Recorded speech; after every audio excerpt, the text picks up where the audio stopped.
Okay, we'll just do this one again. Good morning, guys. Yeah, that one got a copyright strike, I guess. I want to show you how Tammy's model had turned out, that she had hydro dipped, but I call it tie-dye. That she had tie-dyed a year and a half ago. This one here is the one that looked like it had a rose on the front fender. And the coloring was really good. She did an awesome job on that one. And I used my Meguiar's hand glaze on it just a little bit ago, because when she painted it and I buffed it back then, I didn't have anything to bring the clear back out shiny again. So I just used that on it just a little bit ago. And I'm hoping I can hold it still enough for the camera to focus on it. Okay, move that one out of the way. I did this one yesterday, and I made it look almost like a green marble. It's a Chevy 2 altered wheelbase that all I got was just the body. It didn't come with anything else. It didn't even come with a front header panel. So I used an extra header from the 62 Pontiac Catalina model that I had laying around. It was also had the tube grill for it. I don't remember where I got the headlights, but they do have the little spike in the middle, so I'm going to have to find some lenses that have the hole in them, which isn't the worst thing in the world. But yeah, that's how that turned out. I'll be color sanding that really quick. And also, there was a question, or I guess a statement. Here's the quarter panel. It looked really good. There was a statement from the Shot Down.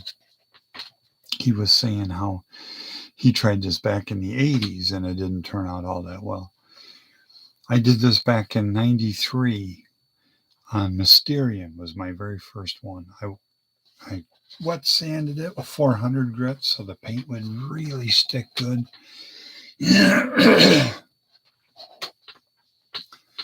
And when here's the other one I painted yesterday.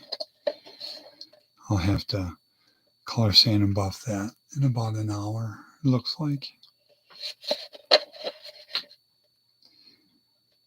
And there's the grill. The grill turned out really cool looking. Okay.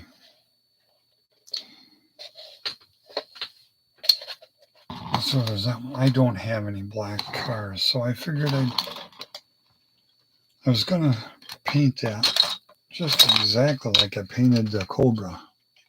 And that is, I wanted to shoot purple that I had mixed, and then shoot candy purple from House of Colors around all the edges to really make it highlighted cool. And I thought, well, the Cobra, I already have it done that way, so I really don't need another car like that. But I don't have one that's black. So I went ahead and shot this one here in black. Yeah, I hope it turns out good. It might. It probably will. But I want to get back to this.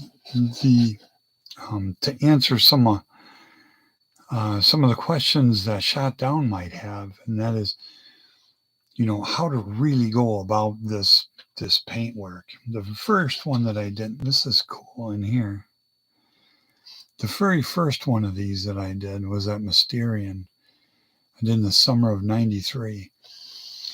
I sanded the white body really well, and I made up a little buck to put the front end, because it was like a Cyclops front end, and then the body, have it all ready to dip together so it'll match.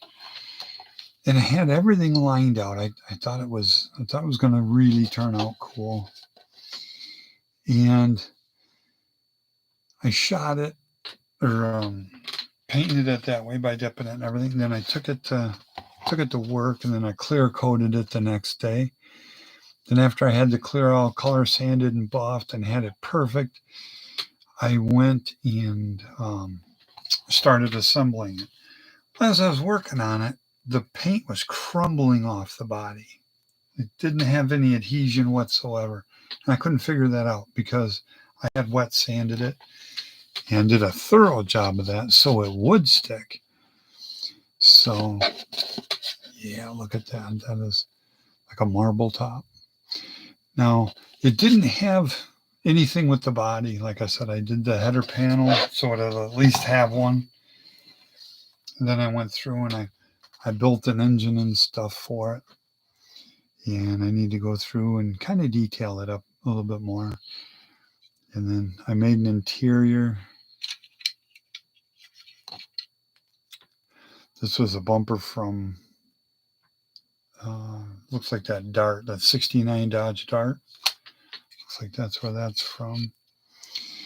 Here's the interior. I kind of schlocked all together. I certainly schlocked the base of it. There isn't even a drive shaft yet. But it's coming along. I'll have it done hopefully by the end of the day. I had some green windows in it before, but it's that real thin acetate. I want to use my nice thick stuff, and I'll go ahead and use these as a template to do those, the thick stuff. I'm just hoping it bends the right way without turning it white, because it'll do that. It's that thick. Okay, here's this one. So Mysterian turned out kind of bad. And I was just writing this shot down just now, and I was telling him this huge book I was writing, and then I went and clicked it at the very end, deleted it. So it's like, well, I'm going to have to just do a video on it, and that's all there is to it. So I guess I could talk about it on this video a little bit, but I could not get the paint to stick to it. For about 10 years, I worked on it, trying to figure out what is going on. Why doesn't the paint stick when I sanded it so well and did everything the right way? And Mysterian turned out gorgeous, is what it was. Is a can of red paint and a can of blue paint, and I sprayed them both in the water together, and they didn't mix. They just collided and made this really neat looking tie-dye effect. When I dipped it in, and I dipped it only one time, you have to go into it knowing I'm going to either dip it many times or I'm going to dip it once and be done. And stick with that. Don't change that at all. Because if you're going to do multicolors and dip it one time, then that's what you got to stick with. But a lot of these, this one here that I shot yesterday, I painted each color at a time, and I started with the lighter colors first. I painted, well, I guess I got to rewind a little bit back to the Mysterian. I had to find out what's going to make it stick to that body before I ever really continue on with it. And I worked with it for about 10 years to get it really ironed out. By 06, I had it, well, that's 15 years later. I don't know. My math is horrific, so I can't even comprehend numbers half the time. So, okay. I figured out that it would take 3 coats of white enamel paint from a white spray can. This here dries a little bit too fast because it's a white primer. But that's your idea, is you got to use a white enamel paint, not primer. Shoot it, let it dry 20 minutes, shoot it the second one. You see that's starting to cover pretty good. And the third one, you shoot it, and then you start into your dipping when it's wet, when you first get that third coat done of the white. And what I did is I did a light color, a real light yellow. In fact, it's underneath everything, so that yellow is being brought out. It's behind everything. So I sprayed the water with what patterns I wanted and put it in, and it's like, okay. So the next one I did was this aqua color, that Tammy loves so much. She goes, that is my favorite color. So I did that aqua. I sprayed it on the water, did these patterns on it, and then I dipped it in, and then it wasn't enough, and I spattered more. I I took a wet paper towel and dragged it across the water to skim everything off that I didn't want, and sure enough, I'm still got stuff all over my hands. So there's that. And it is a messy deal on your hands and in the bucket. Nowhere else. There's nothing else that gets messy. I've heard people say, "Oh, that's a messy." Yeah, it is on my hands, but I do have a rubber glove that I guess I get to wear. But I don't really care. Stuff don't bother me. The only time it bothers me is when it's on my fingernails, and then I got to take a razor and scrape it off because for some reason my mind says I got to be able to let the fingernails breathe when there's paint on it. That'll annoy the crap out of me, and I'll have to just sit and scrape it off because there. That didn't bother me that on there, but when it's covered and coated like they were, I'll scrape all that off. But anyway, I digress. This one turned out really good. After the aqua, then I started mixing it up a little bit, putting some darker yellow and then some butterscotch, butterscotch maybe. I don't know. It's going to drive me nuts if I don't get it right. And it doesn't really matter because buttercream. That's what that one is. Buttercream, something or other by Fusion. I can't even get Fusion anymore. This is quite a few years old. This is about 10, 15 years old. All my Fusions are. And yeah, I've noticed that you cannot buy them. Ace Hardware doesn't carry them. They used to. Okay. So once I had it all painted and it started to dry, I used some 400 grit wet sanding paper and just lightly scuffed, just knocked the crumbs off the top because I don't want any of that sticking up, making flaws in my clear coat. So I just knocked it down. I see I went a little too aggressive right here and right here. That the wet sanding went through, sand through just a hair. And that doesn't bother me a bit. And if it did, I can use a toothpick and spray the color into a cap and use a toothpick and put a spot or two on it and it would have fixed it. But it didn't matter because they were so minute and there was no problems. And I get everything as smooth as I can, not lumpy. And then the paint isn't even dry yet. And I clear coat it with polyurethane. Real strong clear. Like I said, if I don't sand it in an hour, then it'll be like granite, and then I won't be able to sand it and bring it back to a nice shine.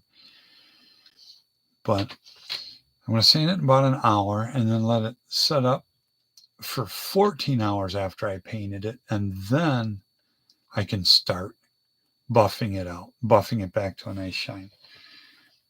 But that's how I go about doing that anyway. So, yeah, that's quite a few different colors on this one.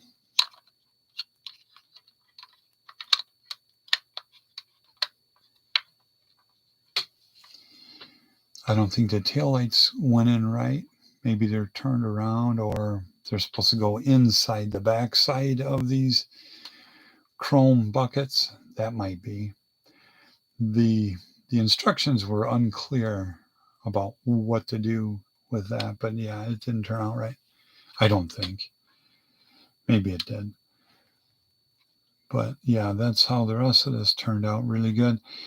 When Tammy dipped this one, she had kind of a blank spot here. And when she was doing the work on this, I told her, I said, I can put some decals there and kind of liven that area up. And then I made sure that I did the same decals on the other side, kind of in the same area. This decal was done differently. So I did it like that. So there it is. That's how it turned out, guys. She did an amazing job. And as soon as I get this one here color sanded and buffed, it should look pretty amazing too. And I'd like to get it back together. And then that's it. I think I covered enough things on how to really get started doing this. But Tammy did several dips with hers because that's how I show people to do it. Do it little at a time. If you try to make it all at once, like I did my very first one, like I did Mysterian, it turned out amazing. That was an amazing one. And I'd love to do Mysterian again and get it to where the paint sticks to it and show you what that first one looked like.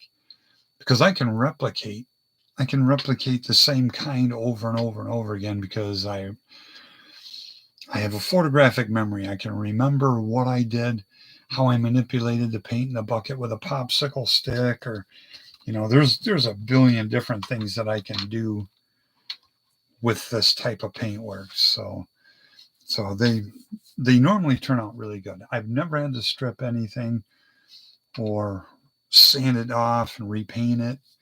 Each one has turned out from Mysterian on. The paintwork has turned out amazing. It's just how it sticks to the model that changed in time and how I got that progressively better. So yeah, amazingly better. This stuff sticks amazing. So there's that. Okay, I'll talk to you guys later and have a great Wednesday. Okay, bye-bye.